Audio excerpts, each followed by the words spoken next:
We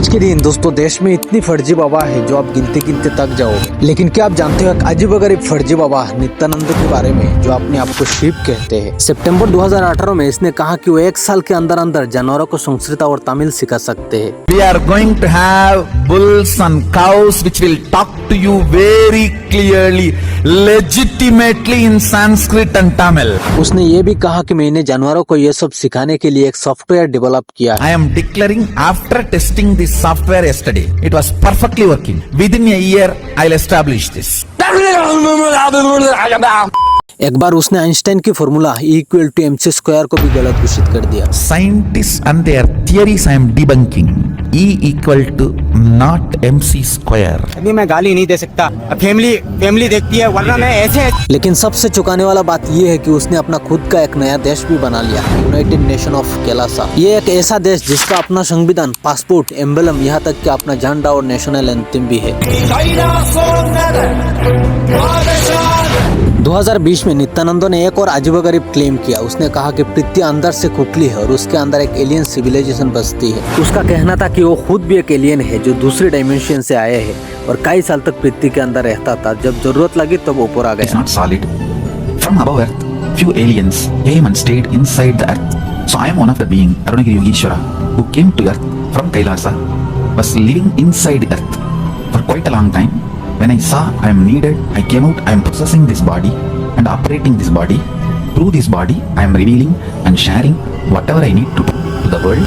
बस इतना ही नहीं, अपने एक और स्पीच में उसने कहा था कि वो 300 करोड़ लोगों को शक्तियाँ देगा और लोगों की 2 की जगह 3 आंखें बना देगा। 300 crore people are going to manifest powers. I am going to make third eye more common than two eyes, which I have already started doing. Now on a wild scale I am going to do. एक video में तो उसने ये भी कहा कि वो एक कॉस्मिक एयरपोर्ट बना रहा है जहां एलियंस लैंड कर सकते हैं। I'm literally establishing a powerful high frequency zone where all the high frequency beings can land. Kind of a cosmic airport. वो एक ऐसे फ्रॉड बाबा है जो न सिर्फ अपने हजारों अनुभक्तों को बेवकूफ बनाने में सफल रहा बल्कि यूनाइटेड नेशन को भी बेवकूफ बनाने में सफल हुआ। उसने दर्जनों American, south American, politician, government official से लेकर अमेज़न जंगल में रहने वाले आदिवासी तक को स्कैम किया। इसीलिए शायद इसे दुनिया का सबसे बड़ा और सबसे अजीबोगरीब स्पिरिचुअल स्कैम कहा जा सकता है। तो आइए जानते हैं दोस्तों इसकी कहानी और गहराई से आज की इस वीडियो में।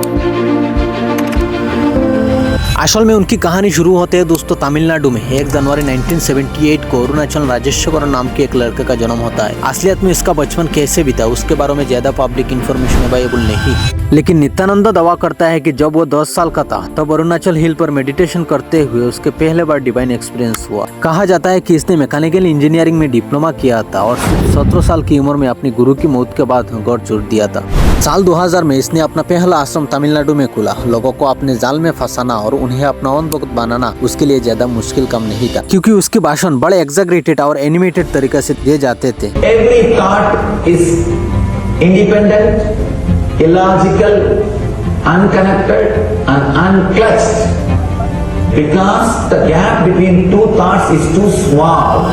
नित्यानंद के ऊपर कई सीरियस केसेस लगे हुए। उसके आश्रम में रेप, इलीगल कन्फिनमेंट ऑफ चिल्ड्रन और एक अननेचुरल डेथ केस जैसे आरोप सामने आए थे। रिपोर्ट्स के हिसाब से 2018 के आसपास जब पुलिस इन्वेस्टिगेशन बढ़ी तब नित्यानंद इंडिया छोड़कर भाग गया। वीडियो की शुरुआत में मैंने बताया था कि उनका एक नया देश है कैलासा नाम पर, लेकिन जब उन्होंने ये देश छोड़कर चला गया तब उनके पास सब कुछ था लेकिन कैलासा के लिए कोई जमीन नहीं था। इसी कारण में कैलासा के लोग टूरिस्ट बनकर साउथ अमेरिका के देश बोलिविया पहुंच गया। बोलिविया के अमेज़न जंगल में कुछ ट्राइबल ग्रुप्स ने बताया कि कैलासा के लोग उनके पास आए थे। पहले तो उन्होंने फायर फाइटिंग में मदद का प्रॉमिस किया, फिर जमीन लीज पर लेने का बात छेड़ दी। ट्राइबल लोगों ने सोचा कि चलो ठीक है 25 साल के लिए लीज दे देते और हर साल $2 लाख मिलेंगे। लेकिन जब एग्रीमेंट साइन करने का वक्त आया तब असली झटका मिला। कॉन्ट्रैक्ट में लिखा गया था कि 25 साल की नहीं बल्कि 1000 साल की लीज, और लिखा गया था कि कैलासा को पूरी सॉवरेनिटी और ऑटोनॉमी मिलेगी। मतलब एयर स्पेस, जमीन के नीचे का रिसोर्सेज सब उनके कंट्रोल में होंगे। अगर कैलासा पर कोई अटैक करे तो अमेज़न के ट्राइबल्स उस देश को बचाएंगे। सोचो दोस्तों, एक फर्जी बाबा किस लेवल तक लोगों को मैनिपुलेट कर सकता है। सितंबर से नवंबर 2024 के बीच कैलासा के लोगों के कम से कम 4 बोलिवियन ट्राइबल ग्रुप के साथ ऐसे ही फेक एग्रीमेंट्स किए। लेकिन एक लोकल न्यूज़पेपर एल्डेबार के जर्नलिस्ट ने इस पूरा स्कैम को एक्सपोज कर दिया और जैसे ही सच सामने आया बोलिविया की सरकार ने सारे लीज एग्रीमेंट्स रद्द कर दिया। आज के दिन दोस्तों नित्यानंद और उसका कैलासा घोटाला का देश पूरी दुनिया के सामने एक्सपोज हो चुका है।